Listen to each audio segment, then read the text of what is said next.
Um, okay, hello again. Okay, so I'm going to probably talk a bit more about what I actually would practice myself and the sort of things that I would think about in terms of, well,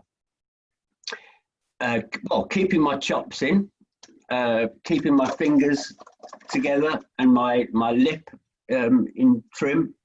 Um, and, and because essentially I am interested in being an improvising musician, a jazz musician, I gear my practice towards with that in mind.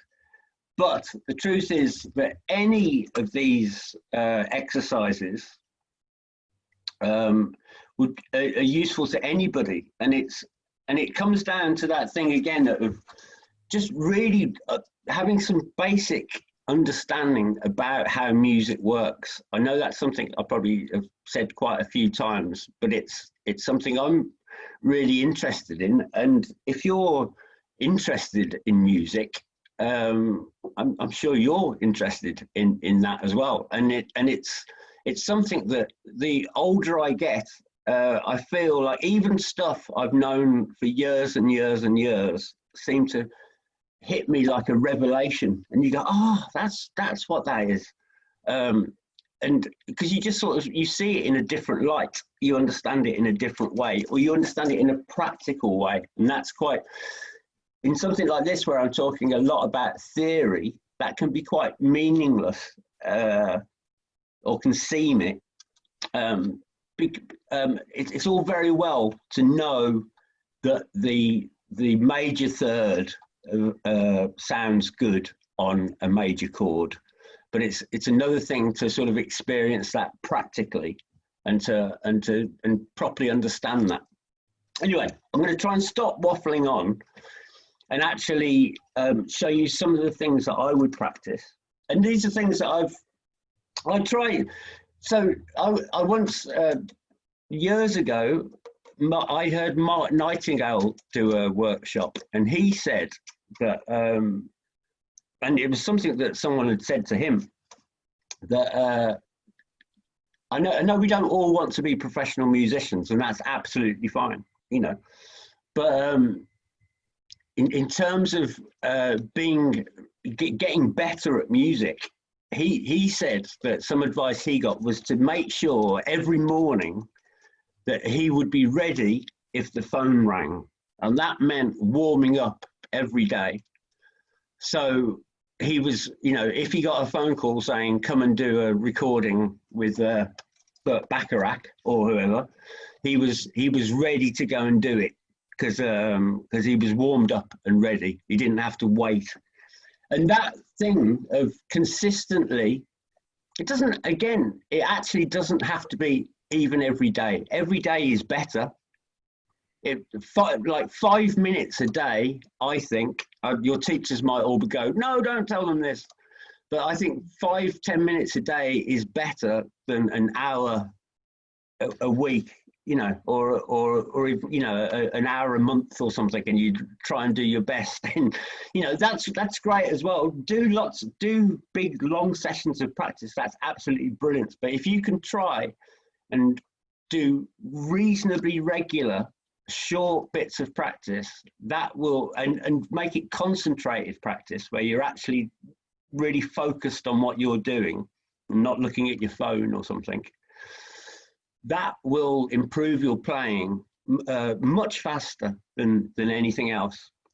And so I try and change the things that I warm up on, but I'll go through periods of doing the same thing for a long period of time. And again, like I was saying earlier with the long notes, I just try and do it as well as I can do it today.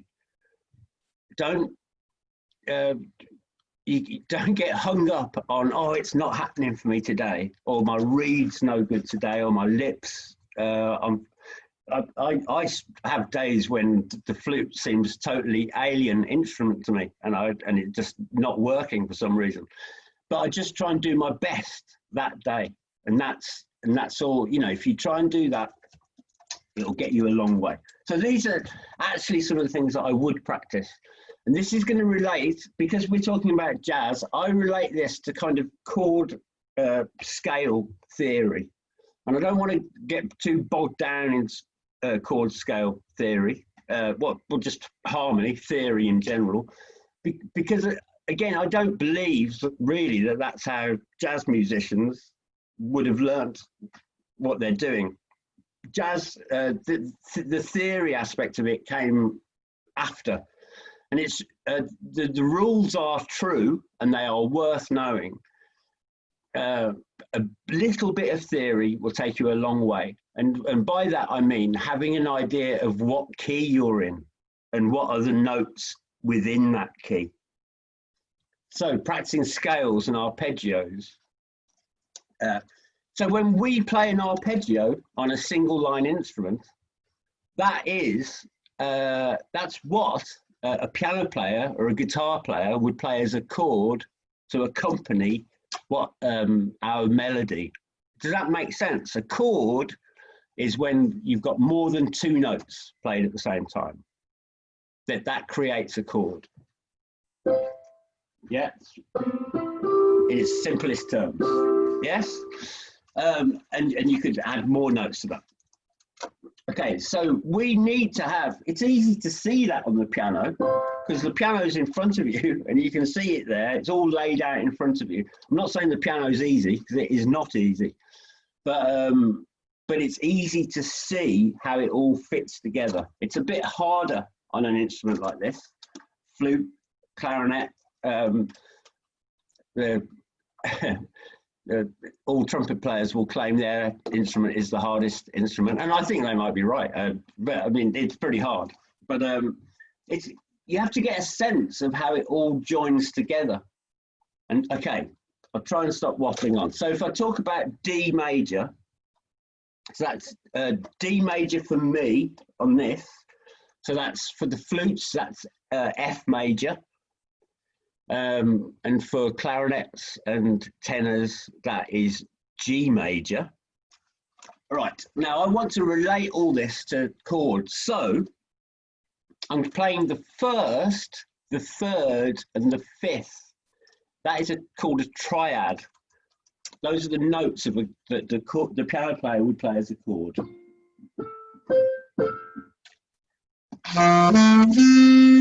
Okay. But I'm going to add the seventh onto it as well. So what's the seventh? The seventh is one note below the tonic, isn't it? But I'm adding a major seventh. So that's a semitone lower than the tonic. Okay. So maybe I would practice something like. Okay,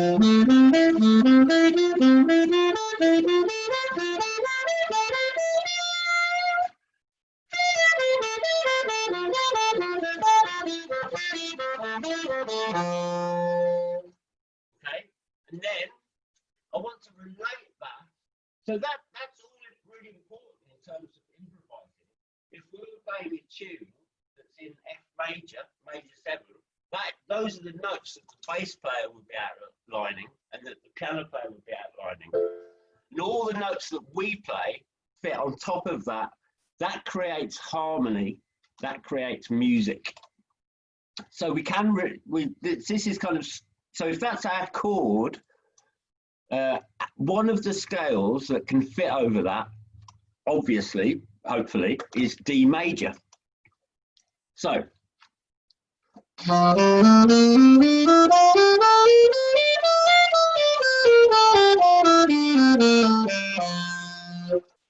Okay, and I'm not going to go about this too much, but just in terms of passing comment, if you're interested in jazz, what I try and do when I do that, I'm trying to go da da da da da, just lightly tongue each second note.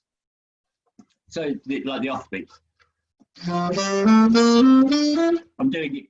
I'm overemphasizing it to give you an idea of what I mean. But so that because that's like in jazz phrasing.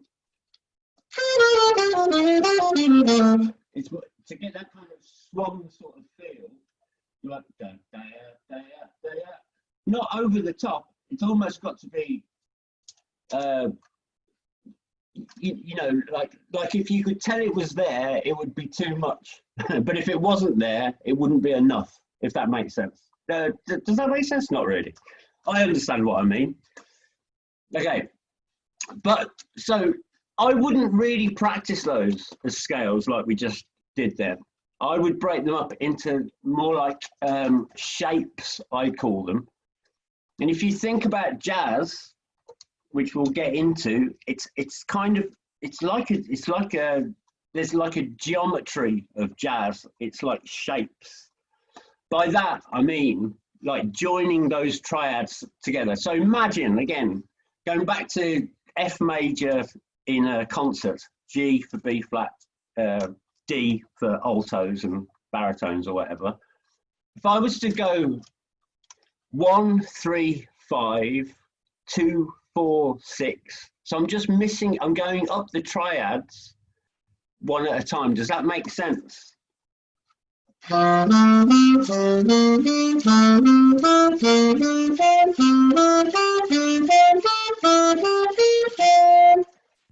that's, I'm only playing the notes from the concert F major scale, but I'm playing it in terms of a triad. I'm missing out a note each time. So remember I said earlier about I'm going to talk in numbers. You think F is 1, G is 2, A is 3, etc. We're playing 1, 3, 5, then 2, 4, 6, then 3, 5, 7, then 4, confusing myself, 4, 6, 1. It's just, does that make sense? And that's the shape of a triad. It's something that's easy to say on the piano, but it's quite hard to, and you need to have a sort of understanding of those shapes on the saxophone. Now, without this, so this is something I actually would practice. Well, finally, I'd do this sort of thing. So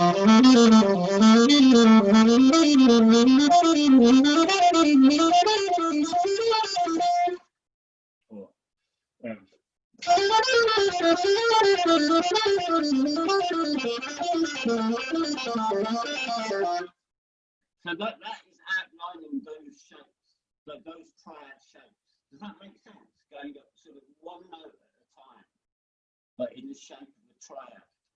That might seem a bit confusing. I'm sorry if it does, but I'm basically taking the shape and moving it up a step, up the scale each time. So I'm going 1, 2, 3, 5, 4, 3, 2, 1. And then just moving all of that up within the scale to the next triad. The next one. Next one. And if I do that and really try and be conscious of what I'm doing, I'm learning a lot about how music works. In the key of, if we're in the key of concert F, all of these notes that I'm playing, I can make work. Yes, G for clarinets, D for alto saxophones. And the point is the variables of this are, I believe they're not infinite actually, but I think they might as well be infinite because it's such a ridiculously huge number that we can't really even think about it. But the amount of variations we can get from just this sort of concept is lots. So I'm going to do like an appoggiatura as well. I'll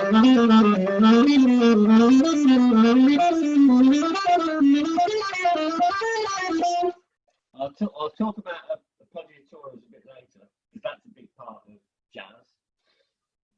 But it basically means I'm surrounding one of the notes with chromatic notes. Okay, so those are some of the things that I do actually practice. And I think on one of the sheets that I've sent, I haven't written out those things, but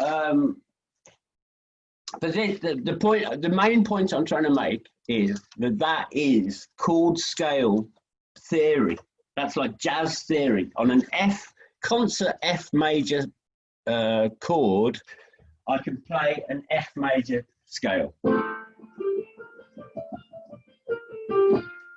So if we're talking about jazz being like making choices, that is one of the choices that I can make. Now, I don't believe really that this is the way to think about jazz, because if you're just setting off on a scale, it's a good way of initially just having a go, and that's really important. But it's not really what jazz is about. And okay, so I'm potentially getting on to quite a mad concept, but what I would like to say, just quickly while I think about it, is there's nothing you could do better as a musician than to listen to music and to become a fan of music. I'm sure you are already fans of music, but I was very lucky in the sense that hundreds of years ago, when I was a child, if you were to get a record, it was, well, you had to put quite a bit of effort into getting a recording of something. You didn't have the internet, and consequently you fell in love with those records. I'm saying records, that shows how old I am, doesn't it? Recordings, because you didn't have many of them. So I would encourage you to really try, and if you're interested in jazz or just, it doesn't have to be jazz, any aspect of any music, listen to it, and just try and emulate the people that you love, you know, if it's in the classical world or the folk world or the jazz world. You couldn't do better than really trying to get to know a piece of music or an album. So I mean, that's the point I was trying to make. I would have had an album that I would fall in love with and get to know every little bit of that album. And in later years, I didn't have much interest actually in understanding how it all worked to begin with. I just liked the way it made me feel, and the idea of it. That's I was interested in. I got interested in the history of jazz and the sort of politics behind jazz a bit. Because that's why I don't know why, but it's something that appealed to me, and I was much more into the idea of it than I was into actually what Charlie Parker was doing necessarily. But Charlie Parker is a good example of someone if you listen to Charlie Parker, and you don't have to analyze it. It's absolutely fine just to enjoy it for the sake of enjoying it. That's absolutely fine. But if you want to learn how to do it, then probably a bit of analyzing is not a bad thing. Will help certainly towards that. But yeah, be a fan of music and find somebody you like and listen to it a lot. Okay, right. So what was I talking about? I was talking about scale theory. I've lost track of where I was going with that then. But okay, so I just quickly want to get back to this idea then. I think this will relate to the composition idea that we had earlier. Who was it? I can't remember. Thomas. Thomas, the wonderful Thomas. I'm so sorry, Thomas. I forgot your name. That is unforgivable, but hopefully you will forgive me. I want to talk a bit about the idea of forward motion. Okay, now you have to bear with me now. If I say I think that music is taught wrong, but we have to teach it incorrectly, it would be that's the only way to get people started. So when we teach music, we go 1, 2, 3, 4, begin. But actually music doesn't really work like that. Music more often works 1, 2, 3, da, da, da, da. As in, it's about where you're going. It's not about where you start. It's about where you're going. And that's the thing that I think Bach understood and Charlie Parker understood. It's about where you're heading, and we talk about this in jazz as being like target notes. But that's this is quite a different. That sounds like quite a simple concept, doesn't it? I guess, but it's actually kind of more complex than you think, because it means that everything's backwards. You've got to think of your last note first. Does that make sense? It means you'll think about where you're heading, and you head there. And I want to give an example of that, or try to. If you think about the tune, yeah,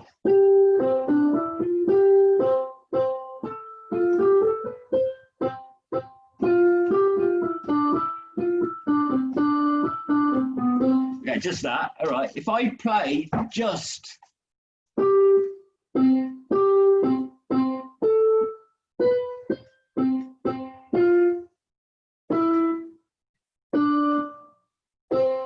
you know what the tune is still, don't you?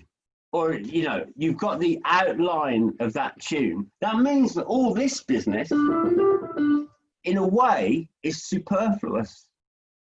But it's the thing that makes it sound like a tune. So that's to do with forward direction. And jazz works in exactly the same way. Miles Davis put it, and I doubt if he thought about it in this way, but he said it's all pickups.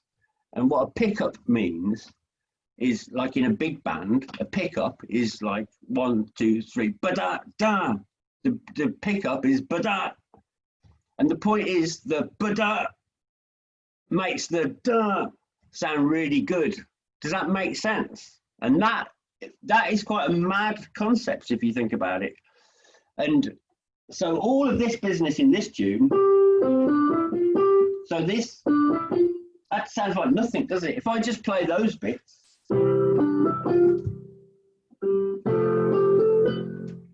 doesn't sound very good at all. Those bits that join it up sound rubbish on their own, but with the other bits sound great. That's forward motion, that's heading for target notes. Jazz works in exactly the same way. So we were playing Amazing Grace earlier. Now I'll make another observation. In the tune that I just played, used the first chord. So remember, I'm talking about, if I'm talking numerically again, if we're in the key of F, the one chord is F, the first note of the scale in F. Yeah, so F, a 1 major 7 in F is F. The 4 chord would be starting on the 4th note. So in F, that's B flat.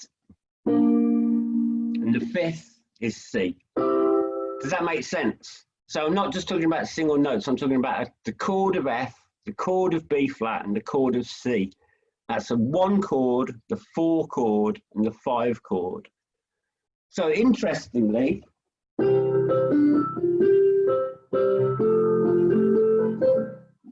uses exactly the same chords as Amazing Grace and a million other tunes. So how interesting is that? You think about the amount of variables that there are. They couldn't be more different, could they, the tunes? But they're using exactly the same chords. So that means that we can have like a few musical ideas and get lots out of just a few ideas. And that's how you can become a really good jazz player, is by having a few ideas that you properly understand, and then putting your own free will onto them and jumbling them up, and you can create something totally new.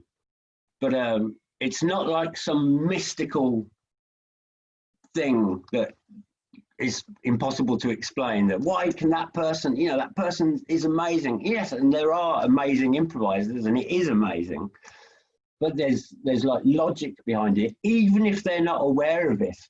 That's what they're doing. It mathematically works, because, you know, it's all very well to say I don't know anything about music theory, but You can tell if a note sounds right or if it sounds wrong, but I can make that note sound right by adding other notes around it. So I can play any note, basically, but it's how I treat it. And that just comes from experience of playing with these things.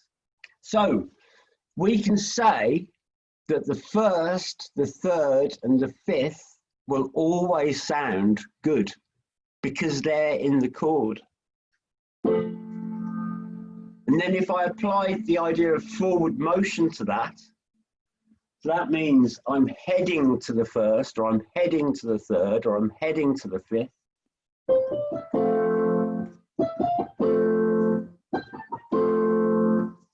It starts to sound like a musical, a piece of music, as opposed to just going.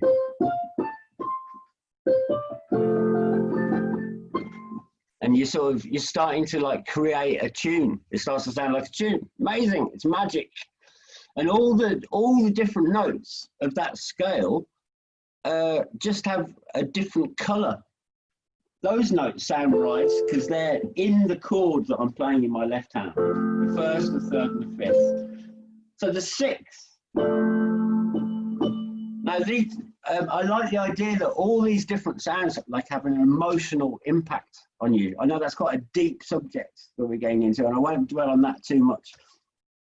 But all of this comes back to the idea of practicing your scales, and if you can practice them in like a conscious way that relates to music, then you're keeping your chops in, you keep getting your fingers working really well, and that's all vocabulary.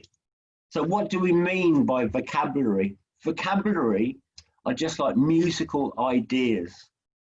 Just like I'm speaking to you now, and I don't know what I'm going to say, but I'm saying words and you hopefully can understand them most of the time. I'm sort of making it up, aren't I, as I go along, but I'm talking in a way that you can understand. And that would apply to music as well. It's not to say that there isn't a place for music that is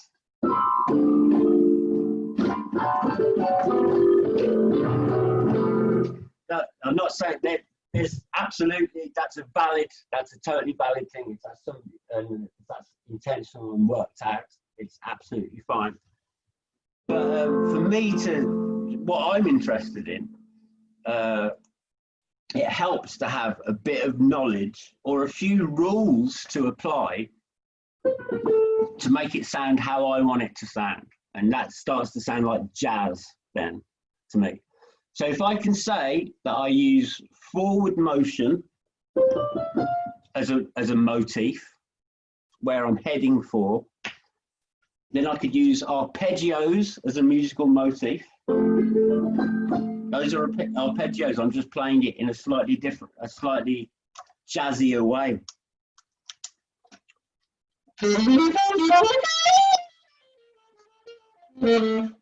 I'm just that's all outlining the chord of D for us.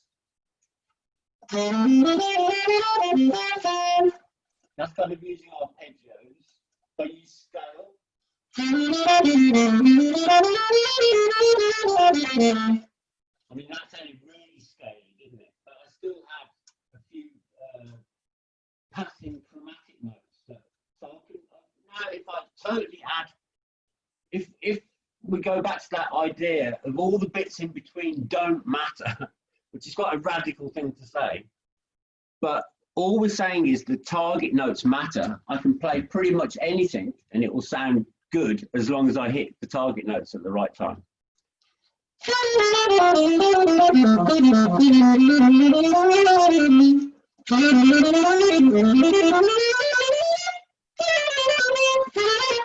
You see what I'm trying to get at? I'll do it a bit more slowly.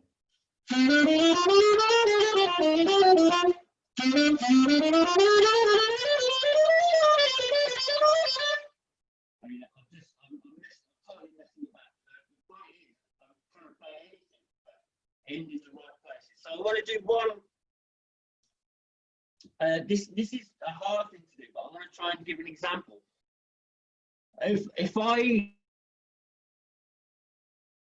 this is another thing that I would practice and I would encourage you to do, and if you're interested in jazz, I would definitely encourage you to do it, is to learn tunes, learn a tune. Now, I've been talking about Amazing Grace today.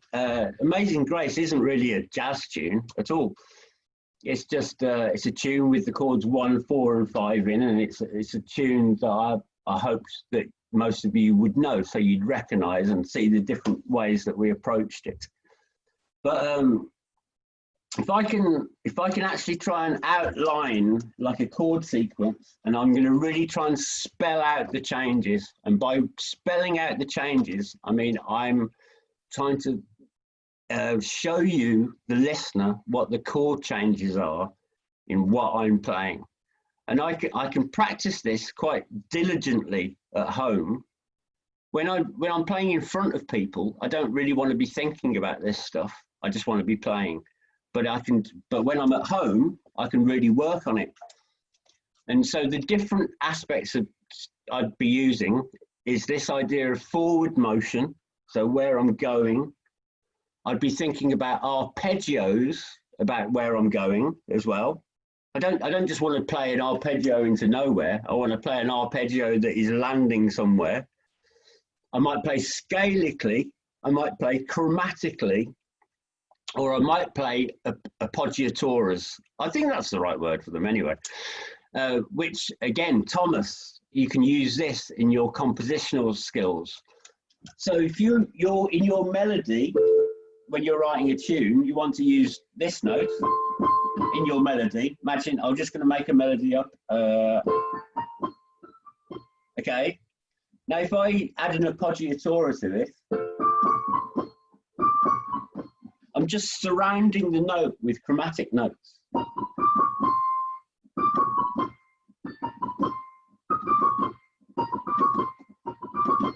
Yeah, there's, you know, again, an infinite number of, probably not infinite, but a huge amount of different variables I could do. I'm surrounding my target note with chromatic notes.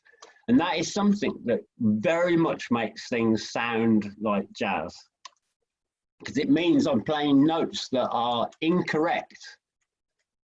Yeah, if we're saying in F major, you have to play an F, a G, an A, a B flat, a C, a D, or an E, or an F. It's true that those notes will sound good. The truth is you can play any note, but it's where you land that makes it sound right or not. Okay, so I'm going to quickly try and get you to hear this chord sequence in your head. I know this is, because I've got no one to play with. You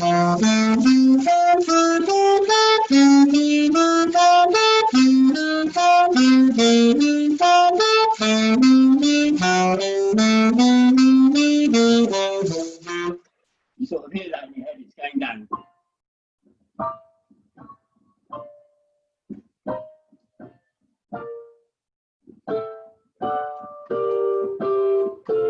Yeah? That gets into cadences a bit. I wanted to talk about cadences, but we're going to run out of time. But again, that's still the idea of forward motion. It's not about where you are. You don't set off and see what happens. You have a goal in mind and you head there. And that's really the way that music works. And in an ideal world, we'd probably try and teach music like that. But you wouldn't be able to. It would be impossible, I think. Yeah. Hello, children. Think of your last note first. It's like, what are you talking about? Okay, so I'm just going to do a bit of improvising as a little demonstration. It's on a Charlie Parker tune called Confirmation. I'll play a little bit of the tune to start with.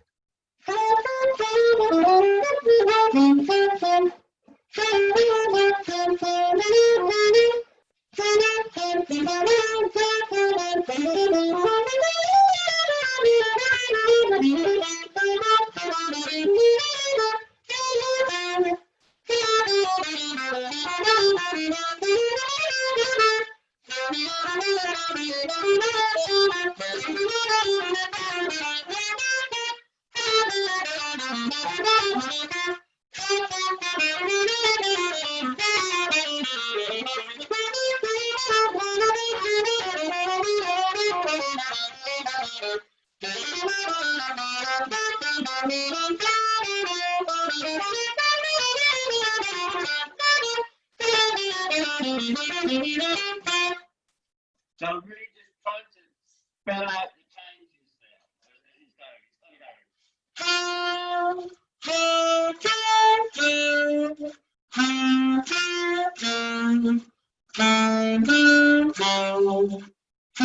Back again.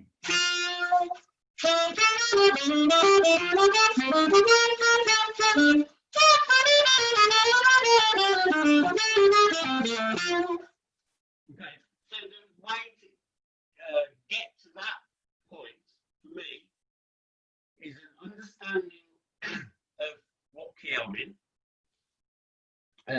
what the chords are happening and the shapes of the chords, and then the sorts of shapes that we were talking about in our scale practice. They're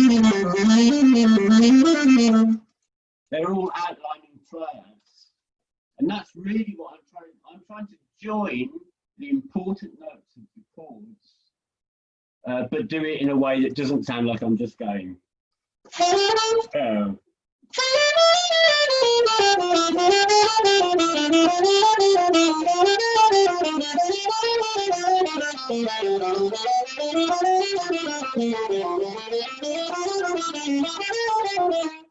You know what I mean?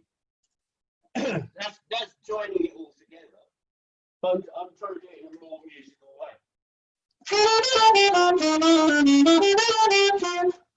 Type of thing. I mean, that's kind of bebopping because it's drawing it up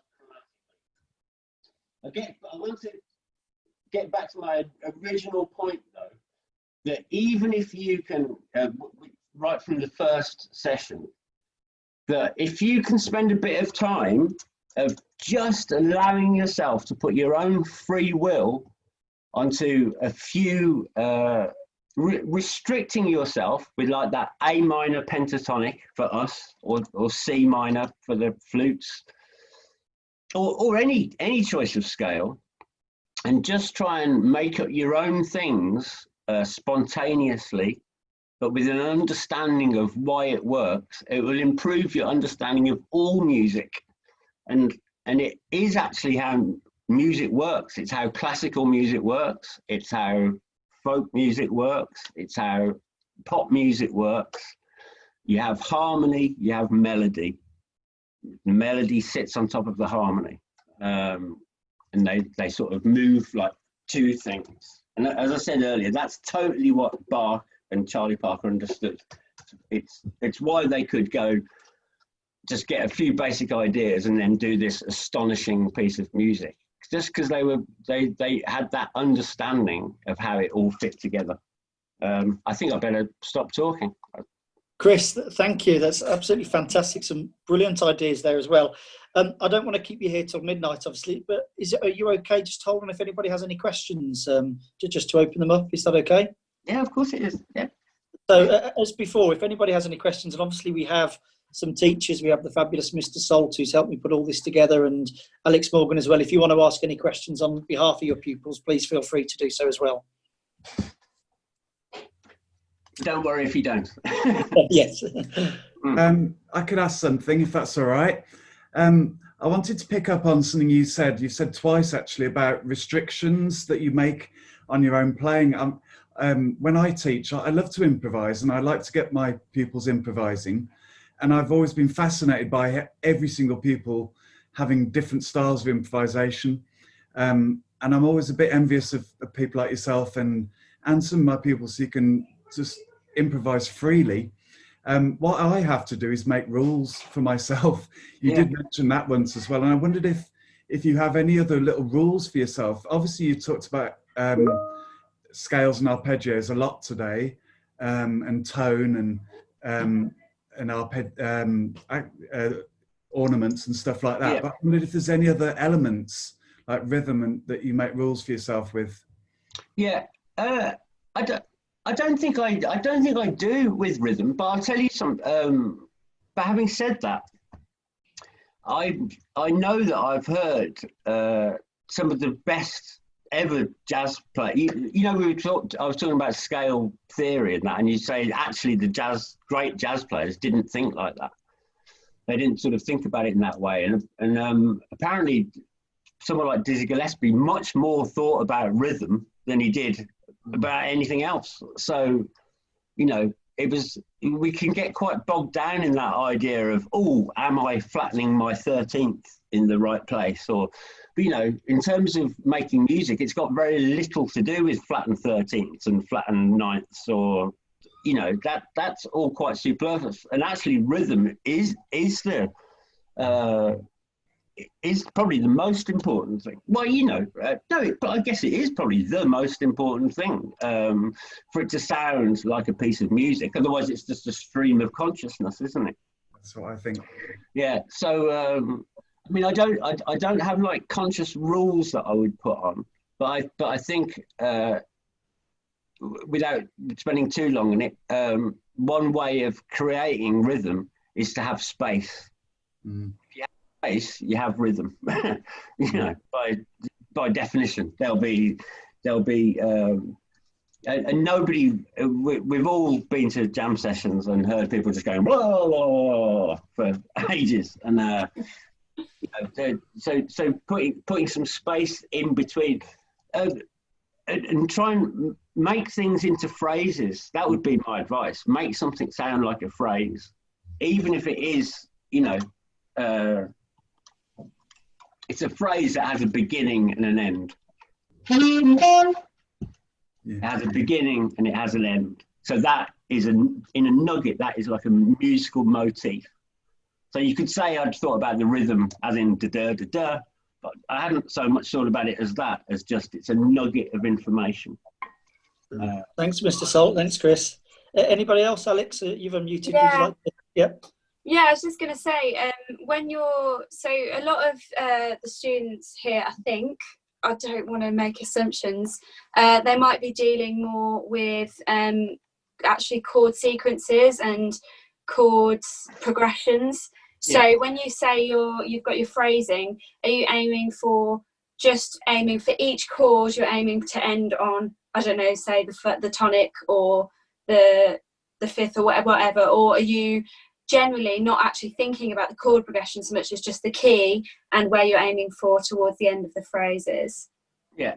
Well, I mean, no. So I'm personally, I'm thinking about the chord sequence. Yeah. I think you see the thing about the key is a lot of jazz theory that you might learn is it's one of those things that you because you go, no, this is the absolute rule that these notes fit on this chord, and then go, actually that doesn't apply now because you're in a different key. So it's just one of those things that's having an overall sense of what key you're in is really important.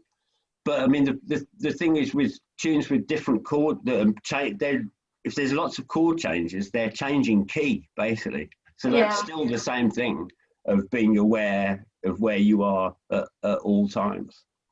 And and it's only through sort of, in the same way as reading music, your eyes are following the music as you're playing, but you're looking ahead, aren't you? You know, you're not looking at the note you're playing, you're looking at the next note you're going to play, or 3 notes ahead. You have to do the same thing with looking at a chord sequence. And a lot of people would see it, and you probably, and some probably very, very good players, you know, they're in the bar of F, so they're thinking about F. Now they're in the bar that's, you know, E half diminished, and they're thinking about E half diminished.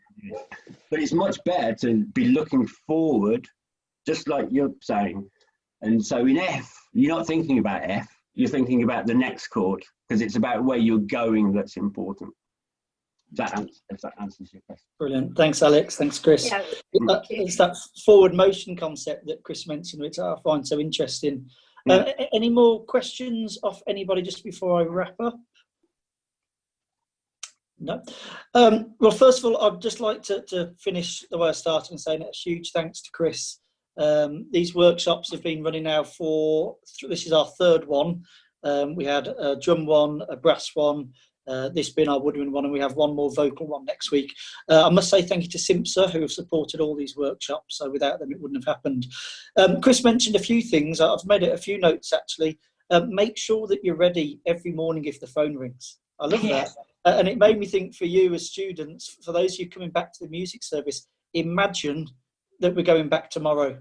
Are you ready for your bands? Are you ready for Mr. Salt to tell you what you're playing? Are you ready? Have you been practicing? If not, imagine that we're going back tomorrow, or if not tomorrow, the day after, and always be ready for that. And doing a little bit each day, more than doing one long practice. Just try and get your instruments out of the case and have a play through what Chris has given you all these options to do, and play through some pieces and try and change them as well. And the last thing I was going to mention, which Chris mentioned, was something that all the people in our workshops have said so far, all our special guests, which is there's nothing better you can do than listen to music.